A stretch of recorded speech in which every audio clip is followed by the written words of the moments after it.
So we are starting with chapter 14 now, that is statistics. We'll just quickly see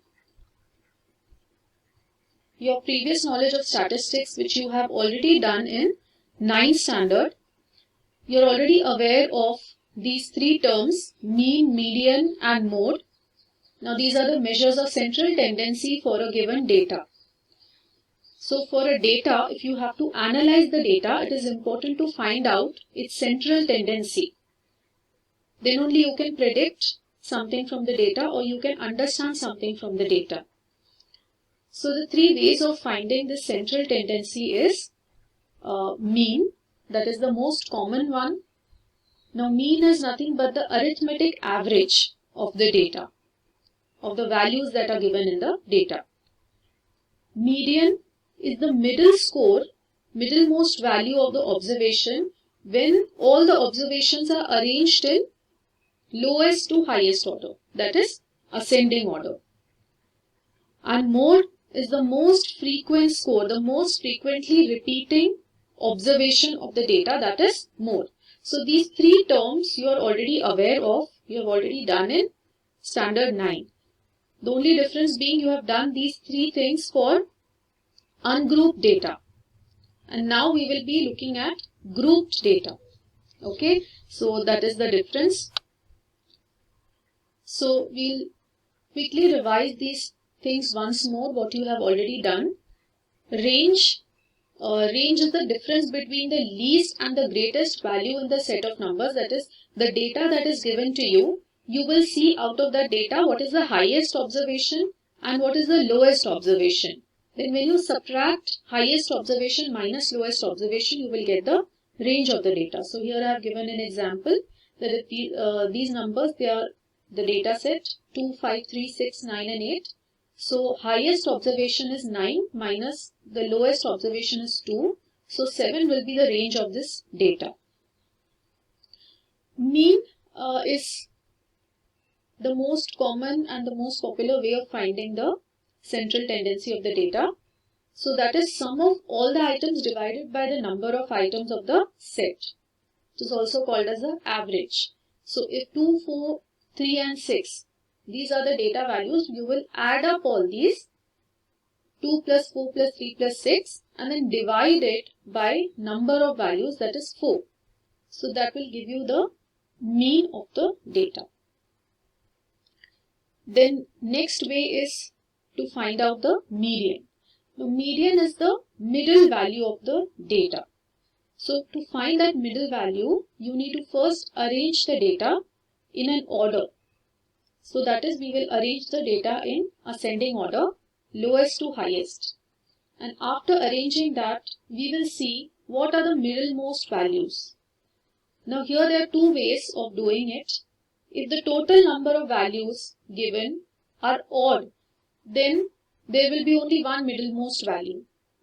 And if the total number of values is even, then there will be two middlemost values and you will find the average of that will be your median. So in first case here, we have got 6 values, that is even number of values. 4 and 5, they are forming middlemost observations together. So the average of 4 and 5, that is 4.5, that will be the median. In this case, we have got odd number of values, that is 7 values. So there will be only one middlemost value, that is 5, and that will be the median. And mode, just by observation you can find out, there is no calculation involved in finding mode. You can just see, observe, which is the most frequently repeating observation in that data, and that will be your mode.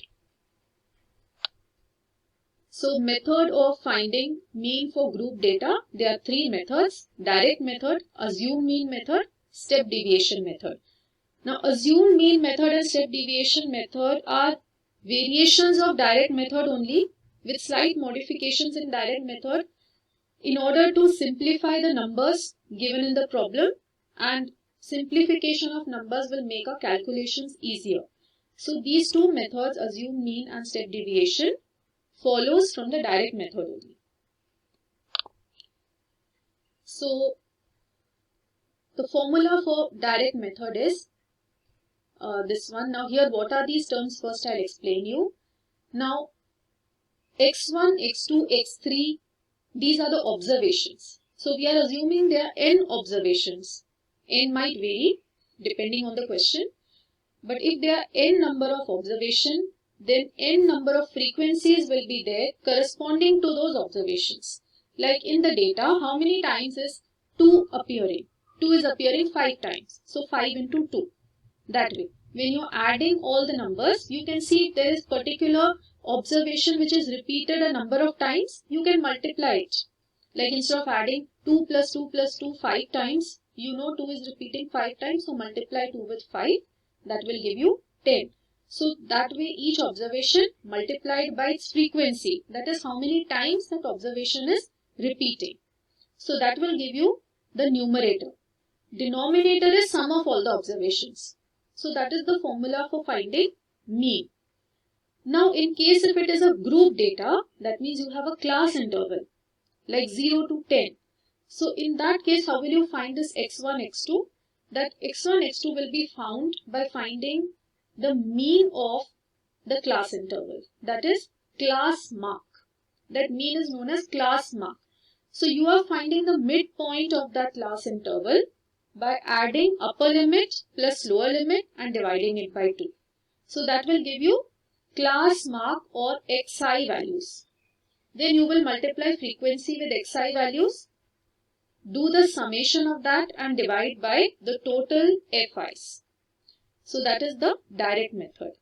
The survey was conducted by a group of students as part of their environment awareness program, in which they collected the following data regarding the number of plants in 20 houses in a locality. So they have done a survey of 20 houses and they have found out how many plants each one is having. So mean number of plants we have to find. You have to find mean number of plants here. So first they are asking which method are you going to use for finding the mean and why. So whenever the values are small, that is class interval and frequency values, they are small values, small numbers, then you can easily go for direct method. Because numbers are small, that will make your calculation easier. Now first thing is arrange it in tabular form. That is first column will be class interval. So 0 to 2, 2 to 4, 4 to 6 and so on. Then next column will be frequency column. These two columns are given to you already. Now these last two columns you have to find out. So first you will find a class mark. So class mark is nothing but the average of these two, upper limit and lower limit. We are taking the midpoint of these class intervals. So 0 plus 2 divided by 2, which will give you 1. 0 to 2 the midpoint is 1. 2 to 4 the midpoint is 3. 4 to 6 the midpoint is 5 and so on. So you will find xi column. That is the class mark column. Then you will multiply fi with xi. Fi, xi, and you will make a separate column for all fi, xis.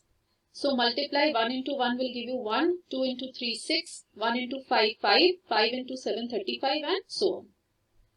Then the next step will be to find the sum total of or summation of all these fi, xi columns, whatever are their numbers. You will add up all these. This symbol is for summation of. So summation of fi, xi is 162. After adding all these, you will get 162. Summation of fi is summation of all these numbers, which is 20. It is already given to you in the problem that total 20 houses are there which were surveyed. So you can write 20 directly also. And then substitute in the formula, that is summation fi, xi by summation fi. So 162 by 20, which will be 8.1. So the mean number of plants per house is 8.1.